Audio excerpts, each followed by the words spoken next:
10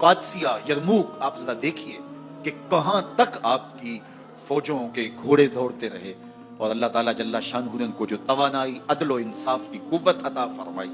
اللہ اکبر، جب زمین پہ عدل کیا ہو تو زمین بھی حکم مانتی ہے، اور حضرت عمر وہ تھے جن کا حکم ہوائیں بھی مانتی تھی، زمین بھی مانتی تھی، جن کا حکم جو ہے وہ آگ بھی تسلیم کرتی تھی اور دریا بھی ان کا حکم مانا کرتے تھے۔ مصر کے اندر یہ رسمیں بد جاری تھی کہ سال کے بعد ایک دو شیزہ کو زیورات پہنا کے اچھے لباس میں ملبوس کر کے دریا کی بھینٹ چڑھایا جاتا، اس کی قربانی دی جاتی، اس کا خون بہتا تو دریا چلتا۔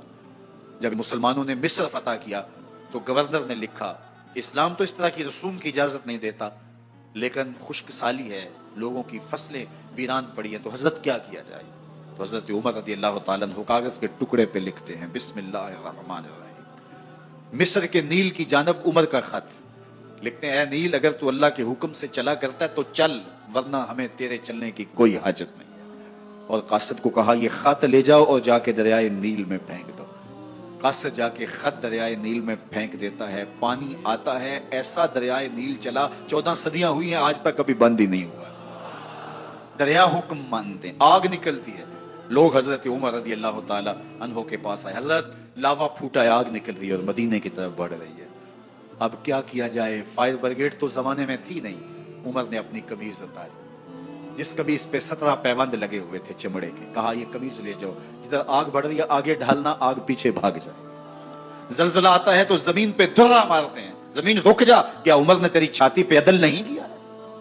تو یہ عمر ہیں رضی اللہ تعالیٰ عنہ کہ جن کے انصاف کی وجہ سے، جن کے عدل کی وجہ سے اللہ تعالیٰ کی رحمات، اس کی برکات کا نزول ہوتا تھا، اور اللہ تعالیٰ نے مسلمانوں کو وہ آبرومند حکومت دی۔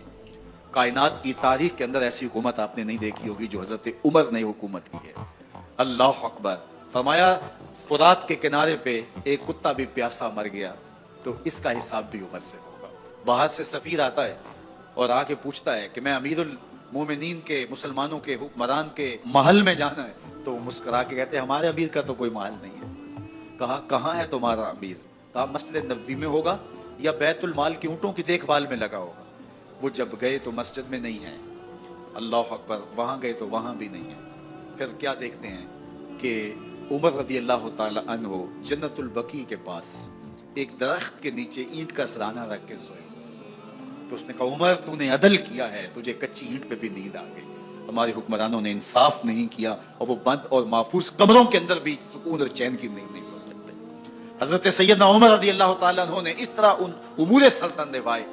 آپ دن کو لوگوں کی دیکھ بھالی کرتے، لوگوں کی ضروریات سنتے سمجھتے، اور جب رات پڑتی لوگ سو جاتے، عمر مدینے کی گلیوں میں پہرا دیتے۔ کائنات نے کوئی ایسا بھی حکمران دیکھا ہوگا؟ اللہ اکبر۔ وہ مجاہد جو مختلف محاذات پہ گئے ہوئے ہوتے، ان کے گھروں کی دیکھ بھالی کرتے، ان کی ضروریات کا خیال رکھتے، ان کی آبرو کا پہرا دیتے۔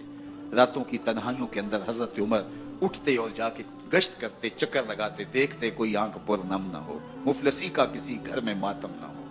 ایک یہودی کا اور ایک منافق کا جھگڑا ہو گیا کسی معاملے میں، ماجرے میں، تو وہ حضور کے پاس مقدمہ لے کے آئے۔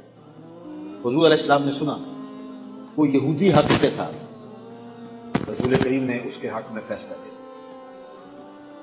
یہ تو سچا ہے، تیرے حق میں فیصلہ ہے۔ اب وہ جو نام نہاد کلمہ گو تھا اس کو اچھا نہ لگا، اس نے کہا میں کلمہ پڑھتا ہوں اور میرے حق میں فیصلہ نہیں دیا، حالانکہ وہ جھوٹا تھا۔ اس نے اس یہودی کو کہا حضور کے دربار سے باہر نکل کے کہ میں اس مقدمے کا فیصلہ حضرت عمر سے کروانا ہے۔ اس کے ذہن میں یہ تھا کہ حضرت عمر کفار کے بارے میں بڑے سخت ہیں، اور جب سنیں گے کہ میں مسلمان ہوں اور یہ یہودی ہے تو یہ کافی ہوگا ان کے لیے، اور وہ میرے حق میں فیصلہ دے دیں گے۔ وہ اس یہودی نے کہا ٹھیک ہے مجھے مقبول ہے۔ تو جو سچا آدمی ہوتا ہے اسے ٹینشن کوئی نہیں ہوتی، وہ کہتا ٹھیک ہے اس عدالت میں چلے جاؤ۔ حضرت عمر کے پاس آ گئے، حضرت عمر رضی اللہ تعالیٰ عنہ کو اس نے ساری کہانی سنائی اس منافق نے کہ اس طرح ہوا، اس طرح ہوا، اس طرح ہوا۔ اب یہودی کو ہم تو بھی سنا، اس نے کہا میری ایک ہی بات ہے۔ کہا کیا؟ کہا اس مقدمے کا فیصلہ دربار رسالت سے میرے حق میں ہو چکا ہے۔ حضرت عمر حیرت زدہ ہو گئے اور اس نام نہاد کلمہ گو سے پوچھا یہ سچ کہہ رہا ہے؟ اس نے کہا جی جی، لیکن میں چاہتا ہوں ذرا آپ فیصلہ کریں۔ کہا ٹھیک ہے میں کر دیتا ہوں۔ اندر گئے، واپس آئے تو ہاتھ میں تلوار تھی۔ اس منافق کی گردن کاٹتے ہوئے کہا ہاکذا عقدی لمن لم یرض بقضاء اللہ ورسولہ، جو اللہ اور اس کے رسول کا فیصلہ نہیں مانتا، عمر کی تلوار اس کا ایسے فیصلہ کرے. شور مچ گیا کہ عمر نے ماورائے عدالت قتل کر دیا. آج تک کہا جاتا ہے کہ جی قانون کو ہاتھ میں لے لیا. تو عمر نے قتل کر دیا. باقاعدہ اس کے رشتہ دار اعزاء و اقربا وہ حضور کی خدمت میں احتجاجی جلوس لے کر آئے کہ عمر نے ایک مومن کو قتل کر دیا ہے. حضور نے فرمایا بلاؤ عمر کو، بات پوچھ لیتے ہیں کیا ہوا. حضرت عمر کو بلایا گیا. قبل اس سے کہ حضرت عمر پہنچتے جبریل پہلے پہنچ گئے.